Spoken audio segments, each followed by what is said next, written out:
welcome to Gearing Up. This is the podcast where we talk about everyday carry stuff, most of the time, granted. So today, I'm very excited. I'm getting back into having guests on the show, and I've been kind of working out my schedule. And God bless this guy for being flexible. We've tried a few times. We had to reschedule, and we've run into one technical issue before we even hit record, but you guys know him as Raven the Pirate on Instagram. Today I'm joined by Sam. How are you doing, man? I'm great, thank you. How are you?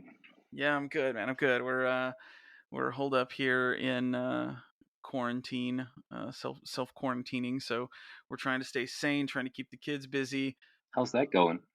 Yeah, man. It's listen, we I think everybody kind of goes through these phases of at first you're like, whoa, this is kind of nice, getting a little break, and then Right. you start to get bored, and that boredom sets in, and you run through all of the things that you know how to do to keep the kids busy, and then you have that period where you're just like, look, watch YouTube and leave me alone, and then you start getting really creative and you're like, let's build a fort in the kitchen, or whatever. And I think we're at that stage where we're just like, whatever we can come up with, no matter how far-fetched, like that's what we're trying to do now. So no, it's been That's good. awesome. Have you guys been affected, just you personally? I mean, not where you're at. For those that don't know, you are not based in the US. Where do you live? I'm not. Yeah, I'm German. So, Okay. first of all, apologize that you have to listen to my weird accent for the next No, few no, no. minutes. Yeah, so I'm not American. I'm living in Germany, and we're also living in quarantine. Um, Not as strict as you guys, as far as I Right. understand. Everybody has been told to stay at home as far as they can. And yeah, we're doing our best and we're trying to stay at home as much as we can and getting out as least or as less as we can.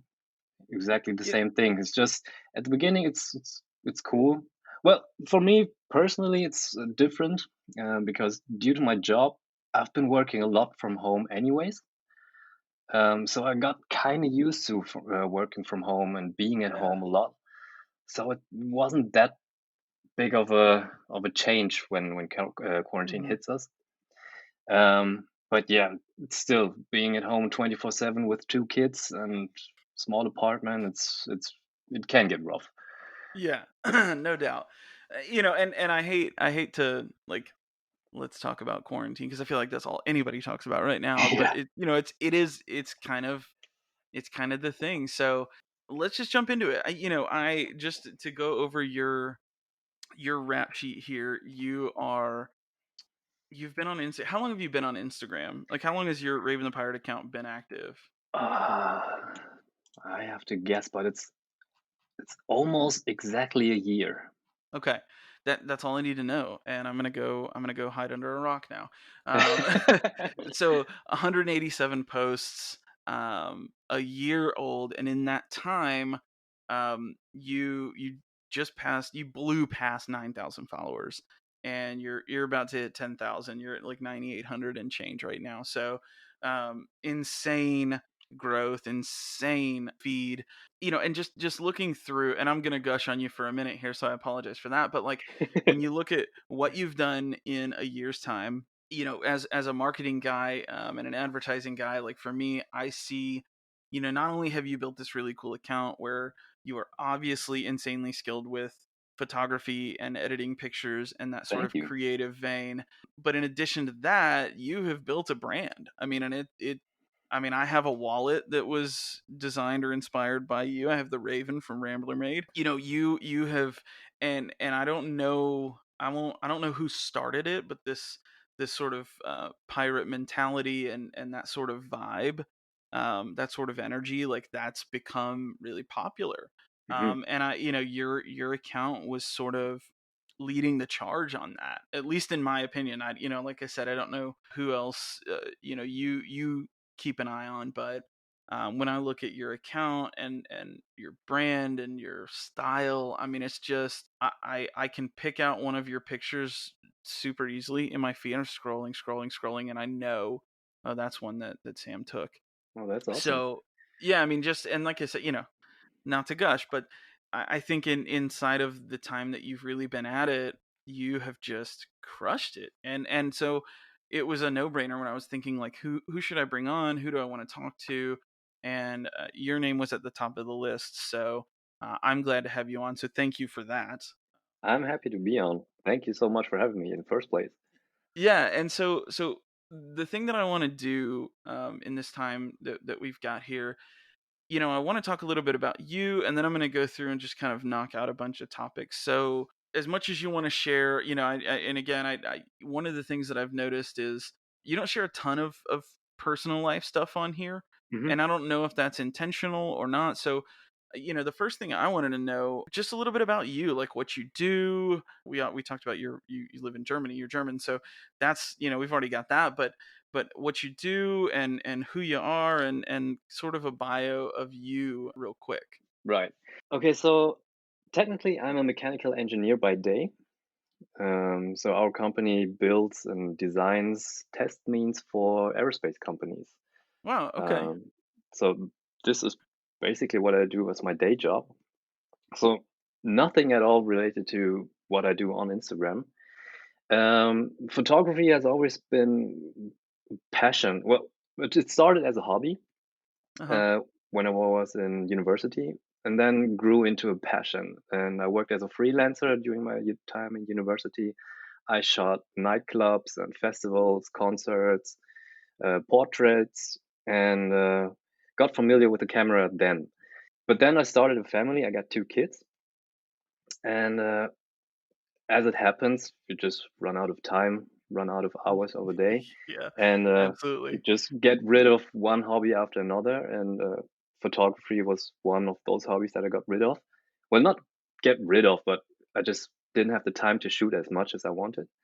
Right. Um, and my girlfriend was on Instagram a lot, and she always said to me, "Get on Instagram, get on Instagram." And I said, "No, I don't want to, and I don't want to share all that stuff about me, and it's just pictures." And but I found myself looking at pictures from photographers that I follow anyway on Facebook or Twitter or whatever. So I figured, well, might as well. So I created an Instagram account where I just posted random pictures. I got a second Instagram account that nobody knows of, and Ah. I think I got that one for almost 2.5 years, and I got but barely got 300 followers or something like that. Uh-huh. And it's just random portraits, and in the beginning I shot other people, but then it just got too time consuming meeting with people, setting up locations and scouting locations. So Mhm. it turned to self portraits and portraits of my girlfriend pretty quick. But then even that I didn't find the time to go out, and so that account died off pretty quickly. And Right. then after being at home with kids a lot, I figured I needed to start a hobby again. I can't be just a dad, just Right. working all day and then being a dad and going to sleep. It just wasn't fulfilling for me. So I thought picking up a camera again was the first thing that my mind went to. So I started shooting products, just random stuff at the house where I didn't have to go out. And I've always been interested in wallets and organization, pouches, backpacks, Mhm. all that kind of stuff. And once you start researching that stuff, it's you kind of slide into the EDC section pretty Oh, quickly yeah, without doubt. Yeah, I mean, because it's the once you gateway. right because once you research pouches and organization stuff, and then you start finding on the Hitch and Timber and Mhm. all these brands, and then the first thing you know, you watch Best Damn EDC on YouTube, Yep. and you get you look at knives all day. Uh, yeah, and that was basically my start into EDC. I feel like there's a lot of people that that's gonna resonate with, because that is kind of a universal, like, you start going down that rabbit hole of looking up, and then you start, like you said, you look at organizers, and for me, it was always I need a wallet to hold the right pen, and Mhm. that led me down the rabbit hole, and then I start seeing not only all this gear, but then like flat lays and like these really creative EDC shots, and it just the floodgates were opened, and now we're here doing a podcast about it. Yeah, So, it's a no, rabbit hole, as you said. yeah, absolutely. So, man, that's great. So you've had Instagrams before, or another Instagram, and used it, took pictures, that kind of thing. What other Are there any other hobbies, aside from being a dad, going to work, and then shooting sick pictures of Burnley knives and other goodies? Yeah, I probably have more hobbies than the day has hours. Uh, Yeah. it's pretty random stuff. I played the drums, guitars. I tried to teach myself playing the piano, which didn't really work out. Right. Um, I used to build bikes for a bit, bicycles, not motorcycles. Right. Um, what else? Photography, videography. Um, During that time where I shot nightlife and concerts and nightclubs and that stuff, I got in contact with a lot of people from that scene. Mhm. So I found myself organizing events. So that was a thing I did for a while during my time in university. Yeah. You've got all these hobbies. I think obviously the one that's really stuck out the most is photography, and not just, I almost feel like I sort of minimize some of the creators on the platform when we talk about just being into photography, because there's so much more to it than grabbing a camera and taking a picture. And one of the things that I wanted to highlight with your account is it's so much more, um, than just getting some cool gear and nailing composition. There's a creative aspect to it, and an envelope to be pushed. Um, and I think that and there's a reason why when I start scrolling through stories, there's so many people that are just sharing your posts onto their stories. Which is Um, mind-boggling, by the way. well, listen, again, not to gush, but when you look at 95% of the content within the community. If you look at the everyday carry hashtag, it's a lot of flat lays, it's a lot of hand dumps, and um, I think for the longest time it was the gear that stood out. And I'm guilty of that too. I think the gear is what brought me into the fold, and really pushed me into the community, because, oh, hey, that's cool. Hey man, that thing's shiny. That looks neat. Ooh, Damascus. Let me, but now, and I'm seeing this sort of new crop of Instagrammers coming in, and there's people that have 500 followers that make me just want to quit my account entirely. Or God, I forget, it was random shout out. It was Vincent EDC. I was watching his story. He's got 856 followers. I was watching his story. He's 15, and I'm like, bro, I think you're he's German 15. too. Yeah, I can't remember. I think Uh, he messaged me a couple times. Vin, yeah, he might be.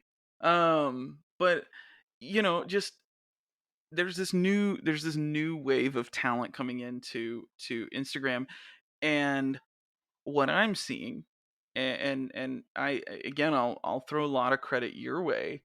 Um, it's so much less about the gear right now. It doesn't need to be a $1,500 custom.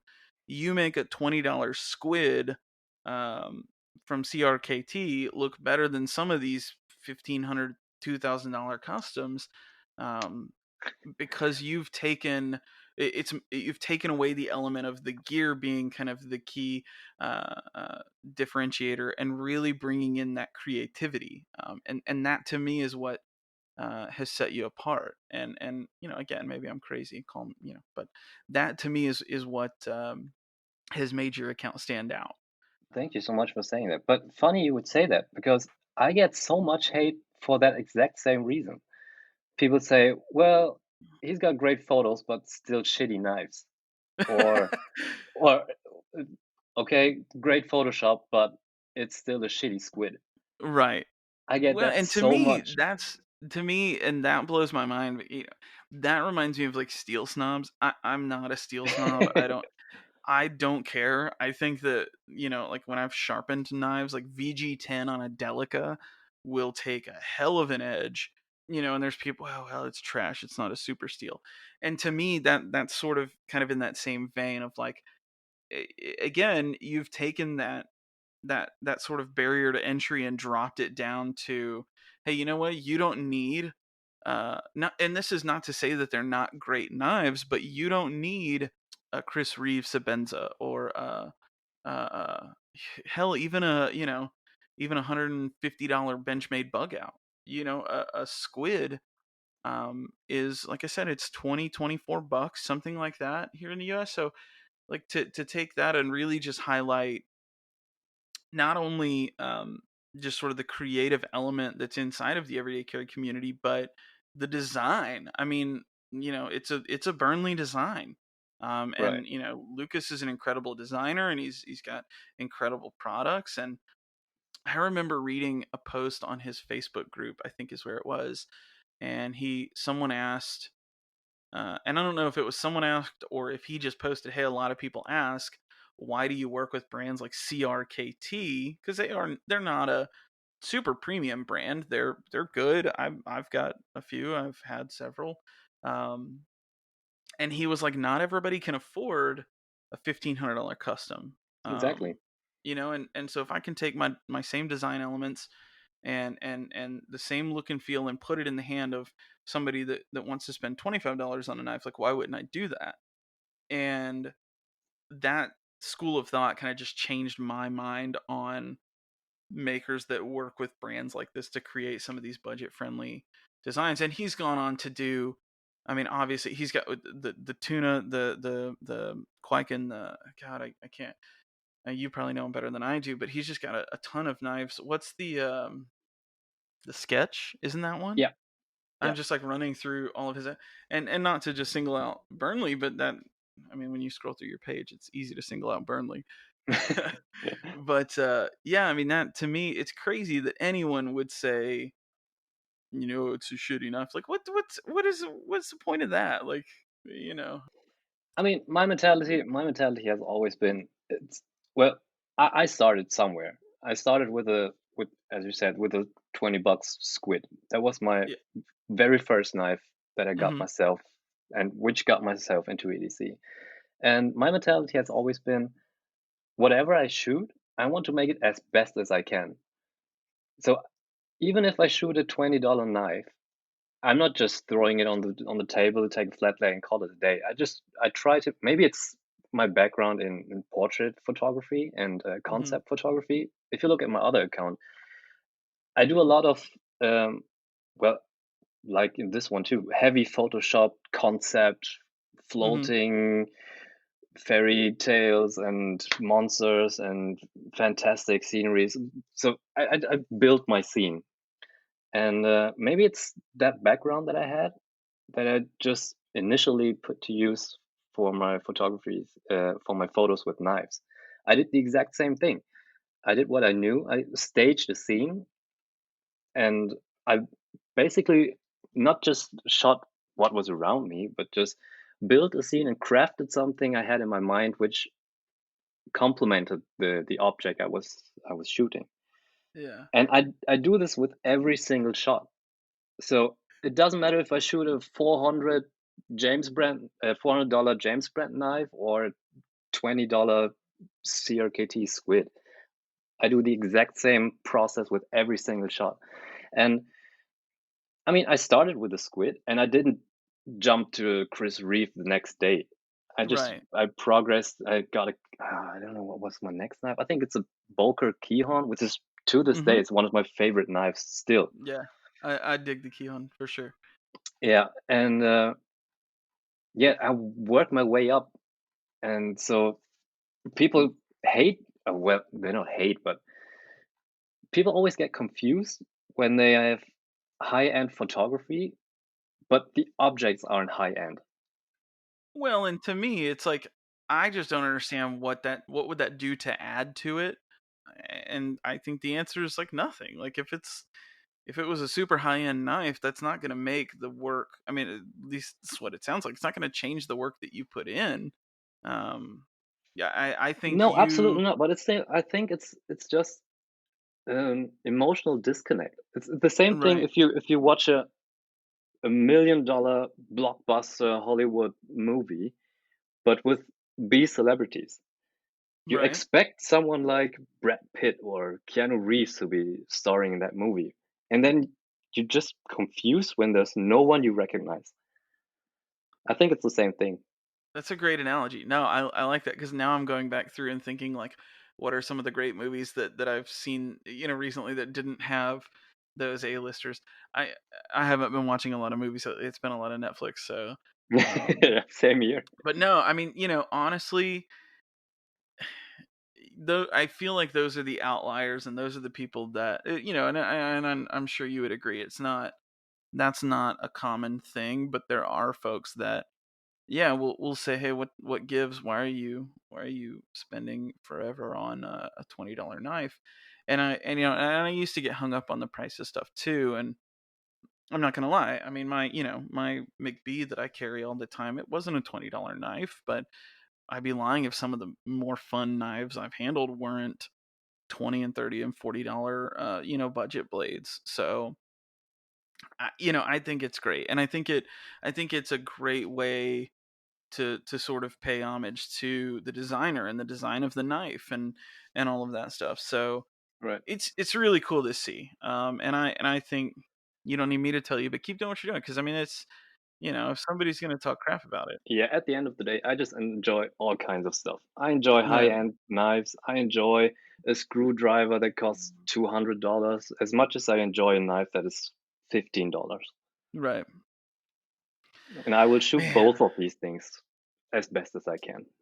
yeah, and I think again that's to me that's what's separating sort of this new pack that's coming in is that there's the photography and the art and the creativity are sort of taking a front seat while the gear is it's important. Don't get me wrong. It's why we're all here. It's why we're connected. Mhm. But it's so much less important than it used to be. So yeah, that's my take on it for what it's worth. Anyways, you hit on something when you were going through that explanation. You said, your inspiration and sort of how you set the scenes is fantasy and these elaborate shoot layouts and your thought process. Walk me through like what is your inspiration for all that? What is some of the reasoning like that's your style? What brought you to that style?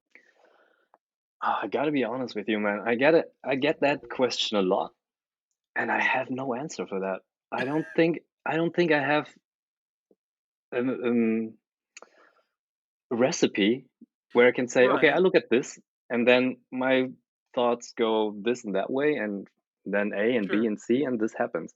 I Yeah. draw my inspiration from all kinds of stuff. I look at movie posters. I look at commercials. I look at I don't know. Sometimes I scroll through the explore tab of Instagram, which everybody knows has nothing to do with what you usually look Oh, at on your mine's account. mine's literally all office memes. That's all it Ah, dude. is. And I don't know why like it used to not be, but for the last couple months it's just the office memes and I'm fine with it, but if I wanted to discover some new knife pages, that's why I love that so many people have been doing shout outs lately, Yeah, as sort of on a regular basis cuz I found some great accounts that way.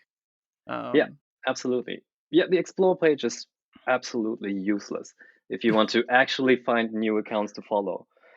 But then again, for me, it's the best thing ever because it's so absolutely different from what I usually see on my feed.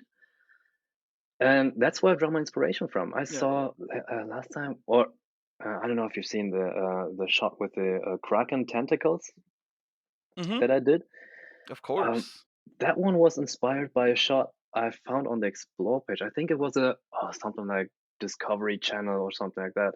Mhm. It was a shark jumping out of the water, Mhm. And that was literally my inspiration for that shot. I thought, well, That's I wild. want to have something reach out of the water, and how can I make that more exciting? It's boring if I just stick my hand out of the water. Mhm. So what about I have tentacles wrapped around my arm? Yeah. And then my mind goes all kinds of places, and then I start writing ideas down, and then revisit them and tweak them, and maybe scratch some ideas that don't end up working, and then I reach a point where I think, that might be worth taking a shot. That's awesome. Yeah, I like hearing that sort of, you said you don't have an answer, but I think that is the answer, that idea that it's sort of everywhere, and you kind of act as a sponge, and just anything you see you kind of make note of, and draw inspiration. um to Dude, me that's my mind is like a sponge. It's it's kind of exhausting sometimes because wherever I go, my mind just goes to, I wonder if I can use it as a prop in a photo. right. And even my girlfriend, I calibrated her somehow that she looks at things and says, She's finding props for you yeah, now. exactly. That's awesome. She's looking for props for me. And I will say, in the short time that you and I have known one another, that I'll credit you and one other account, and if you're not following him, you should. He's great for branding and design. There's a guy that posts. I have one of his notebook covers, but there's a guy that posts every single day on his story. He posts. It's Jacolat Design Co. Jakolat Design Co. Um, he posts every single day in his story. He posts daily design inspiration, and it's usually some kind of like vintage packaging or vintage advertisement or something like that. And between him and you guys have influenced me to rethink how I look at packaging and branding and props and the world around me, and kind of put my mindset in that, hey, that would be a cool picture, or hey, that would be a cool prop. So I'll credit both of you guys for that. But yeah, if you guys aren't following Jackalot Design, go give him a follow. He's based out of Chicago. He has some really cool notebook covers too, but his design work is incredible. He did. I don't know if you follow Upbeat Vintage, Dan, the guy that does a lot of like the old school cleaver restorations and stuff. Oh He yeah, I did do. he did Dan's cleaver logo, and that's how I found him. Now that I think Oh, about it. nice.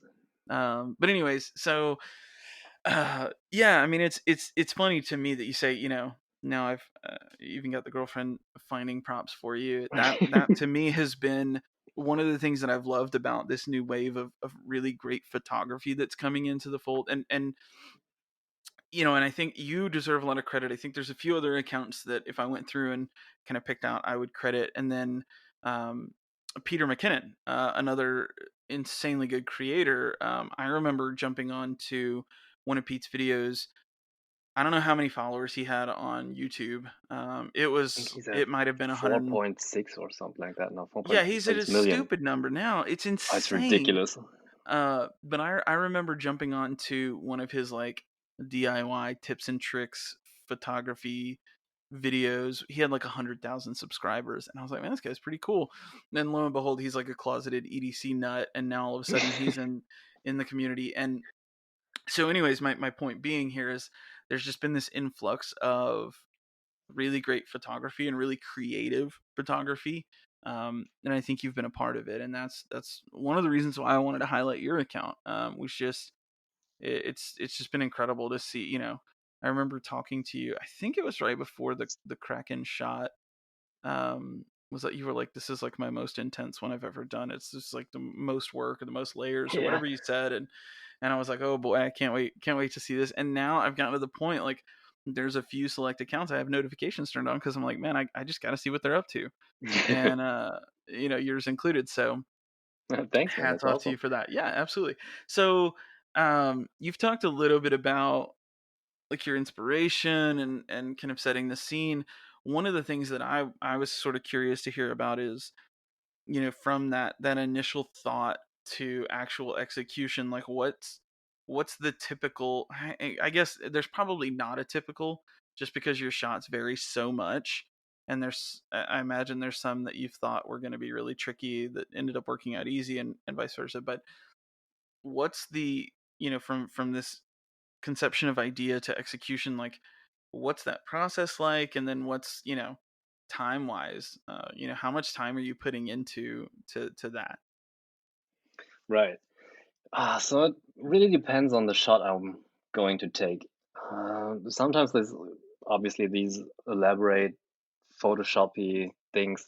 Those take the most work and the most time and the most planning beforehand. So I basically sketch it up in a notebook. I Mhm. roughly sketch it up how I want it to look like. Then I try to figure out what the lighting is going to be, what I need for the lighting, where the light is coming from. Is it harsh light? Is it soft light? What props am I going to using? Am I going to be using? And then once I've got that roughly figured out, I just wing it basically. So I just pull out all the props and set it up in the living room. I only start working after everyone in the house is sleeping, so that's 10 p.m.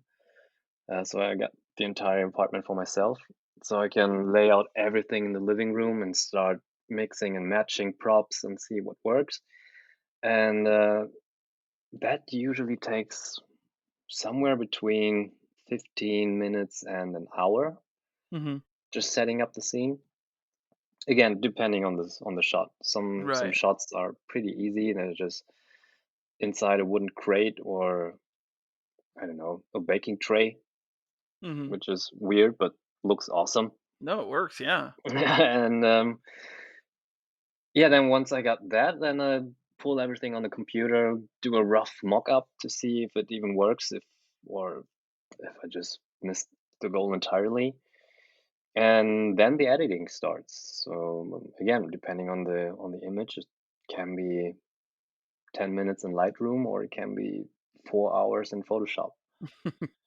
But Uh, the process itself is almost exactly the same every single time. yeah. The extent varies and the direction varies, but Okay. but the steps are basically the same. Just Yeah. bringing the idea to paper, working it out, and figuring out props and how to set up the scene. And if I have to set up the scene uh, with physical objects, or if I just Photoshop everything. Yeah. And that's, that Photoshop mastery definitely helps. And that's one thing that I've tried to incorporate a little bit. I'm terrible with lighting and shadows in Photoshop, but one thing that I've started to do since you and I have started talking is shooting in batches, and trying to incorporate some of those tools.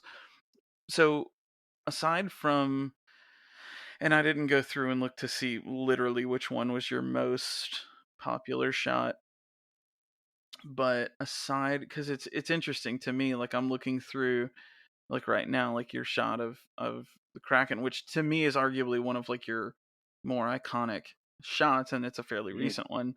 1,800 likes, versus one where you've got the Heidi blacksmith knives. It looks like, yeah, coming out of the sheath on the back, that 1,857 likes. So it's hard right. to gauge. I'm trying to think if there's It's funny that one you that stuck highlighted out to me. that shot exactly because we got a group of friends and it's a basically a joke with our friends that my most liked picture is basically a butt shot. So That's awesome. That's funny. And to me, that shot wouldn't be one that I would think is high on the list, but it no, resonated for me some neither. reason. So the one thing that I wanted to ask, and the one thing I wanted to get from that is aside from maybe the Kraken shot, like what of your shots was probably your favorite to like work on and execute? Oh, that's like choosing your favorite child, man. That's that's rough. I All gotta of them think are about that. special. Yeah, all of them are special. Um, I got a couple favorites for different reasons. Some of them Sure. not because of the visual or the level of the well visual execution or whatever you want to call it, but Mhm. sometimes it's for example the shot with the rolling dice from Peter McKinnon. Mhm. Yep. I mean, it's still technically pretty technical, but that one was pretty special for me because it's the first time that Peter McKinnon sent me something, or the first time Peter McKinnon reached out to me in the first place. Yeah. So that was pretty mind blowing, and that left a pretty impression on my end. So that Absolutely. image is special for that reason. I got obviously a couple of Burnley shots that are special to me for that exact same reason. Being able to work with Lucas, and it's hard to tell, man. I got No, no, so no. many favorite shots. And I don't mean, I don't mean to make a big favorite. I know that that's tough. It would be tough for me too, but I think the larger point is this idea that it's not necessarily the shots or the likes or the comments or the whatever. I think more than anything, it's really, what a lot of those shots have done, and some of the connections that they've helped make, Right. that really, to me, sort of signify what the community's all about. And so it's Absolutely. really cool to see that. Yeah, that was the best thing that was, well, the first thing that I found about this community is just, well, in that there's a community in the first place. Because I was coming from Photoshop and photography community, which is not really a community, especially on Right. Instagram. It's just likes for likes and follow for follow, and Right. everybody's just trying to be the best at what they do, and it's pretty shallow. So I didn't think much when I created this account, but then I immediately noticed the camaraderie and well, the tight knit community, and Yeah. that was basically was what drew me into this rabbit hole of EDC world. Right. They always say you come for the gear and you stay for the people, and that Yeah, rings true for sure. absolutely. So, okay, so sort of on the other end of that, uh, were there any shots that were particularly frustrating? Not necessarily difficult, because I imagine a lot of these heavy Photoshop ones they're difficult, they're time consuming, but were there any shots that were just frustrating, took a long time to get, or you just couldn't nail them, or what have you? Yeah, I got this. The one shot that comes to my mind immediately is I got a shot where I'm sitting on the bed with a cup in my hand and balancing a knife on that cup. Uh-huh. And I wanted to have both my legs in the shot with me, which means well, I'm shooting everything myself, so I got no one to Mhm. shoot for me. And balancing a tripod on a bed doesn't really work, so I had to Yeah, handheld that shot. I'm And looking at be it now. because I have to, I held the cup in my right hand, which means I had to take the photo with my left hand, which is weird for me because I'm right-handed. And my lens isn't that wide, so I had to reach out way behind me with one hand, with my left hand, which isn't my dominant hand, and take that shot with the lens, which is pretty heavy. And it was such an awkward position to be in. And I don't know how many shots I took until I got it decently. It's really funny to me now. I've got the shot pulled up, and now I'm looking, and just I never would have thought that. Scrolling through, I'm like, oh, this looks like a great casual shot. Maybe he set it up on the nightstand next to him or something. I don't Right. know, cropped in. But no, it's funny now because now I'm just picturing you with this sort of awkward camera reach. Um, Speaking of, just a quick tangent, I think you've mentioned it on your page or on your story before. What do you normally shoot with? It's pretty embarrassing almost to say what I'm shooting with. I'm shooting with an I think it's 10 years old. With a 10-year-old Canon Rebel T3i, which I bought for 300 bucks, I think. Money. Those things are great. And Yeah, I just bought some extra lenses, which is my go-to lens is a Sigma 18 to 35 millimeter yeah. 1.4, which is the best lens in that range Yeah, that I use. I think I'm looking for something similar for my Sony now. I because my 35, I don't think I've taken it off since I got it, but I want something that's a little bit more wide. Um, no, I mean, people get hung up on gear. It's sort of just like EDC stuff, right? With cameras, you say it's I don't know, it's kind of embarrassing. But to me, that's just a testament to, it's not the gear. It's a lot of times it's the person behind it. And so whether you've got a 10-year-old camera or a $10,000 camera, like it doesn't matter. I mean, it can be a So, good thing oh, being for limited sure. by your gear. It just makes you, well, it forces you to be more creative to come up with solutions Absolutely. for limitations that your gear presents. What I always wanted in a camera was to be able to connect it to your phone via Bluetooth or Wi-Fi. So you can Hmm. pull up the screen on your phone and just stand on the other side of the room, tap Like a on your remote screen, shutter. nail focus, and then press the shutter via remote from there, which I can't do with my camera. So I had to figure out ways how to focus on things that are just on the other side of the room while being in front of the camera. So what I basically do is I pull up a tripod stand and set a one of my caps on the tripod stand. Then I focus Huh. on that cap, switch back on manual focus, and just lock off the focus right Dial there. it in. Yeah. And just things like that. It's interesting. I don't remember what account it is. It's been a minute since I've talked to him.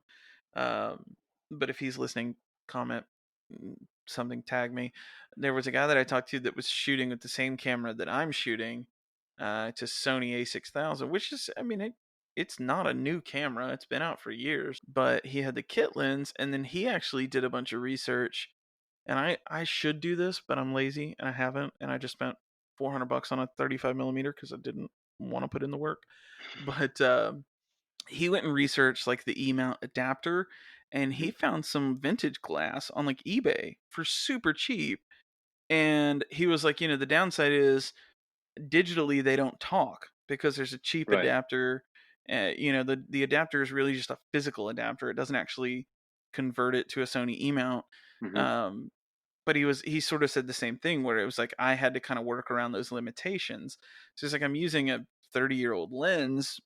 There's no reason why. I mean, like lens technology, especially for product photography, it's only so good, right? It's only going to Right. get so sharp and so clear. And um, but yeah, that's a great point. That idea of kind of working around your gear's limitations.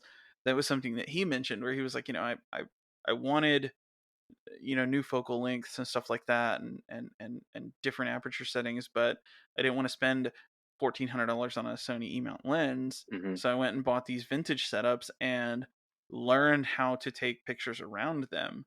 And his account is one that I've followed for a while, and it's great. God, I wish I could remember who it was. But same idea, right? Where you're this idea that you're just kind of working around or working within the limitations of the gear. And yeah, I think you're right. I think it pushes you um, to get creative. And I would honestly say there's shots of yours that it blows my mind that you were able to do that with a Canon T3. And again, I know you put a lot more work into it, so minimizing it to, man, he's just a really great photographer with that old camera. Like there's more post Thanks, man. processing and stuff that goes into it.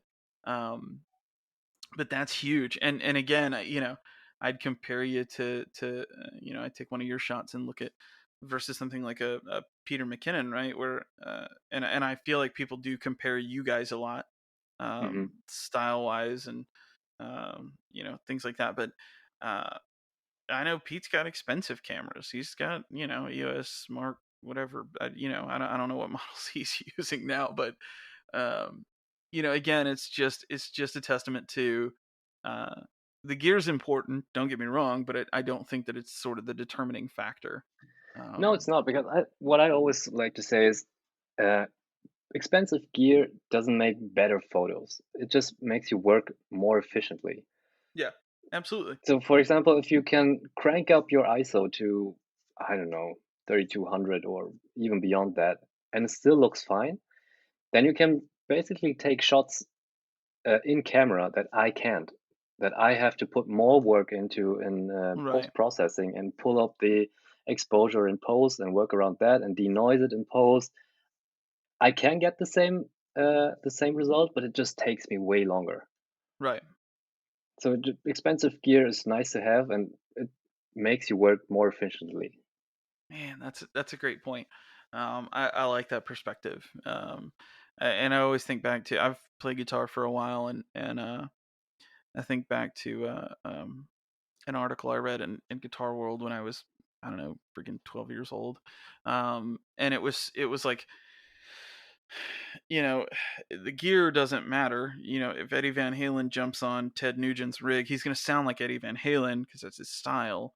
And I don't remember what the rest of the quote or article said. That line right there kind of stuck with me, and that idea that it really is the person that's behind the gear, and that perspective that you just shared is great. This idea that it just makes your life a little easier, Yeah. and makes things a little bit faster to attain. But um, no, I think I would just be blown away to see you behind the you know $1,500, $2,000 camera, whatever.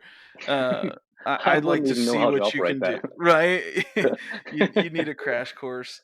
Exactly. Um, no, but that's great. That's good to know. So, are there any shots that, and if there's a shot you're working on now, you don't have to totally give it away. But are there any shots that you went for and they just bombed? They didn't work, and you had to give up on them? You mean bump on Instagram with likes, or No, no, no, no, did no, I no. just? Just like you couldn't get them. You had this idea in your Oh, head. You right. sketched it out, and no matter what you did or how you tried, it just didn't ever materialize. Oh, there were a couple of those. I can't remember what it exactly was, but I wrote everything. I keep track of my ideas in notebooks, Hmm. and I got, I don't know, three, four, five of them filled to the brim, and I got a couple ideas that they were so sick in my head. And I started working on them on paper, and I said, "Okay, let's make it harsh light and use this prop and that prop and use that angle and maybe this lens." And it worked perfectly on paper. But once I started building the scene, everything fell apart. It just didn't look as I wanted to be, and I didn't have the right props, and the light didn't didn't look as I had imagined, and it happened a couple times, but Yeah. I can't tell you what the shot looked like exactly.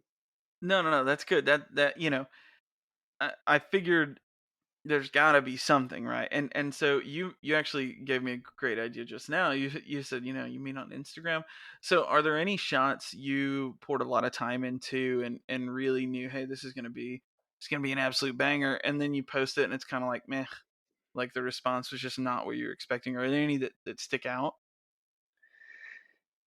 Yeah, I got a shot on my well, you talked about the Raven wallet that I designed with Rambler Made, Mm-hmm. and I got a shot fairly recently where I pulled out a guitar pick from that wallet, Yep. and it's not, technically speaking, not the highest in production or technicality, but Mm-hmm. I thought it was a emotional shot. You got to see a pretty decent scene there and set the mood and everything, and it just didn't perform at all.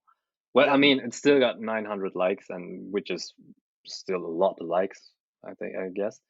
But if you compare it with a couple of shots that came right before and right after it, it Right. just kind of tanked. It's one of my favorite shots. As a guitar player, I like when you've got guitars in the shot. So I dig it. But yeah, no, I mean eh, that always stinks. But it's Yeah, but I mean, it is what it is. yeah, absolutely, absolutely. I think And that I think I reached a point where it just sometimes I just make shots for myself now. I don't yeah, even care how they perform. I just do the shot because I like them. I mean, right, I like all of my shots. That's the reason I do them. Otherwise I wouldn't do them. But um, in my head, I think I know that it won't perform that well, but I still do it because it's close to my heart. like this exact shot with the wallet, because Uh-huh. one, it's the wallet that I designed with Peter from Rambler Made. Two, it's uh, incorporates guitars, which is one of my passions, and I think it tells a story. So to me, it's close to my heart, and I still did the shot, and I still posted it, and I'm still proud of it. And even if it doesn't perform as well as the other shots on the grid, I still love it. What guitar is that in the shot? I know you got a flying V, right? Yeah, that's the Jackson Randy Rhodes 3. Ah, beautiful. Love it, man.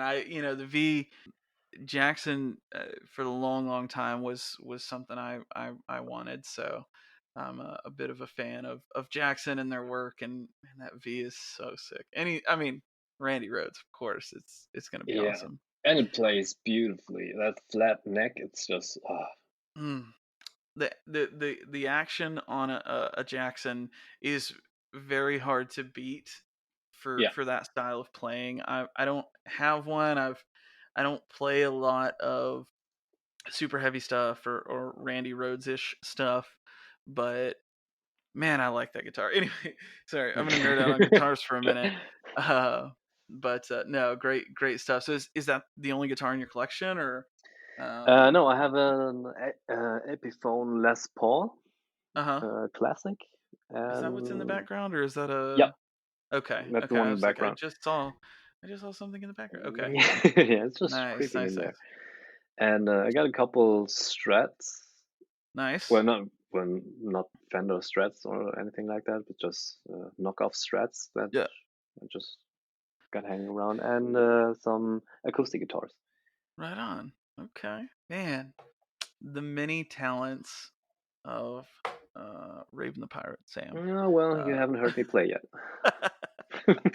no, no, no. I'm just assuming you've spent just as much time on all of your playing and all of those things as you did learning to master Photoshop. So I'm just making that assumption. Don't ruin the don't ruin it for me, okay? Okay, Um, we'll just leave it there. yeah. So, man, I wanted to kind of hit on. I've got notes here that I'm looking back through, and like in that conversation, you've kind of hit on all of the things that I wanted to talk about, but before we kind of wrap it up, I wanted to give you a chance. Are there any accounts that you really like following, or anybody you wanted to shout out? Not to put you on the spot, but are there any accounts that you've really enjoyed following or getting to know, or anything like that? Any that stick out that um, I should go follow if I'm not already? I think you follow on them already, but there's so many good I people. I know. mean, one of my best friends on Instagram. I mean, I got to know him through Instagram. He's one of my best friends now. It's Peter from Rambler Made. Yeah, His feed Peter's is great. his feed is delicious. He's Yeah, a master of branding. His feed is so cohesive, and it's just mood all over the place. Mood for yeah. He days. he and I have talked about branding in the past, and he's always been such a good resource for that kind of stuff. And yeah, I mean, it doesn't matter if he's shooting uh, the old post office box that he posted the other day, or a self Right. portrait, or whatever. It doesn't matter what it is. You're right. The mood is just yeah, it's great. Yeah, it just looks, I don't know, rugged, rustic. It's just so on brand with him and Yeah, with everything he does. absolutely. That's one account I really enjoy, and Everlasting Amber. I don't know Yep. if you know That's him. one that's newer for me. Yep. That I haven't followed for too long, but really great stuff. Yeah. I'm trying to think if that's Will, right? Yeah. He is. God, his there's one shot in particular of his that I like. I'm trying to find it. I think the reason I started following him is this shot of the dragonfly with like the neon triangle going through the Spidey hole Yeah. that he Yeah. posted a little while back. Like that was such a cool shot. And yeah, I mean, he's got some really great content. And again, just goes back into that idea of, really putting sort of the creativity at the forefront. Yeah. Oh, that's another one that stuck out. That was him. The Owen EDC put together that red and black EDC challenge, and he Hmm. just posted. Will just posted that red and black shot with Yeah, the Benchmade Mini Freak, and that was that such one a cool is shot. yeah, that one is ridiculous. So And I think he posted some behind the scenes shots too, where he showed how many pictures it actually took him to compose it to the final product. yeah, it's insane. Yeah, and I mean, And that people often underestimate the effort that goes into those shots. I mean, if you look at it, it's basically just random things placed randomly somewhere in the frame. But then you got to go in and match all the red tones. You got to match the black tones. You got to clean up all the surface, all the dust. And I think he said the red, whatever it is, I think cardboard or something like that. mhm. Uh, it was covered in holes from the knife because it fell down and stabbed into the cardboard, and he had to clean that up and the lighting and all that kind of stuff. And I mean, it's small adjustments basically, but it accumulates to the Yeah, finished I mean, product, they and it's add just up, look and polished. I mean, you could put that in a catalog, and it's basically a paid advertisement. no doubt, and that's what I said. I'm just gonna close up shop and walk away because man, you guys are crushing it in the I mean, it's best way. yeah, I mean, I think there are gearheads that are there for the gear in the first place Uh and huh. just take pictures of that. And then there are photographers that are uh well, photographers first that are just as enthusiastic about gear. And then they Yeah, just put their background in photography to work. it's a beautiful thing. I love seeing it. Man, that's pretty much all I've got. Anything else you want to hit on, or um, anything you want to say? I will say, I'm trying to think of what day this is. It's 25th. This I think will go up. We'll do it Monday. In celebration of an upcoming release of yours. So, do you want to take a minute and talk about your latest project and what you've got coming up with Novel Carry? A shameless plug. Yeah, Yes, yes, I teamed please. up I teamed up with Novel Carry um, to make a coin, challenge coin. So, well, you said it in the beginning that I created a brand for myself, which is funny Hmm. because I don't consider myself a brand, and that's why I found it funny when Novel Carry approached me and asked if we want to make a coin with my branding on it, and I said, well. Do you think I have a brand? Do you think people would even want that coin with my branding on it? And so we I'm pulled going to speak through for and we everyone made and it say happen. yes. Yes, we're good Mm. with that. Yeah, so we made it happen. We made a coin. We made a challenge coin with my Raven logo on one side and Jolly Roger on the other side, which is basically my branding, my Raven the Pirate branding. And that coin is will be dropping on Monday in a very limited edition. I think we limited it to 100 pieces. Man, that's awesome. And Stoked. Excited. yeah, the Yeah. exact dropping time will be announced on Monday. Okay. Um, yeah, so keep your eyes on our So stories. And this will go up Monday morning. I've been doing them in uncompressed, so they've been taking a little while longer. So I'm gonna probably post this up um, to go up like 1 or 2 a.m. Monday morning my time. mhm, Um, so it'll be, I don't know, a little bit later for you. But it'll be, for the folks in the US, this will be, first thing in the morning. It'll be ready to listen to. Um, nice. dude, that's awesome. I'm stoked. And I've seen, Yeah, so the am I. buzz around Instagram, the stories, the pictures that have already started to come out. I was fortunate enough to get my hands on one a little early, and I can guarantee you that this thing is insanely cool. Um, and for those that are on the fence about it, don't be. Just go grab one. There, you won't be disappointed at all. Um, so I'm excited for the success that you guys are going to have with this thing. Thank you so One much, last man. question. Yeah, absolutely. So one last question, and then we'll close it up here. I had to ask: was there any inspiration behind the Raven. That was one thing where, and for the longest time, like I just referred to you as Raven, whether it was in my Mhm. head or like in conversations with other people. I'm like, yeah, I talked to Raven the other day, and then I learned your name is Sam, and so that's when plug that in. But Yeah, um, people still call me Raven. yeah, no, I mean, so was there any inspiration, or was it just something you thought was cool, or what's the story behind that? Yeah, that's a funny story because in Germany there's a saying or a name that you give to bad parents or parents that neglect their children or just bad parents in general, or bad mothers in particular. So if you translate it literally, it translates to raven mother. And me being the black sheep in the family with being tattooed and pierced and going to heavy metal concerts early, Hmm. drinking and staying all night. So my brother gave me the nickname, the Raven Son. So he just called me Raven Boy for the longest time and just stick with me. And when I Huh. worked as a freelance photographer, the Raven was my logo. It was Raven Pictures, what was my brand name, and I got that Raven tattooed on me. So it was a no-brainer there that I wanted Yeah, something with a Raven in my name. Initially, I man, just wanted to go with the Raven on Instagram, but that was already taken. right.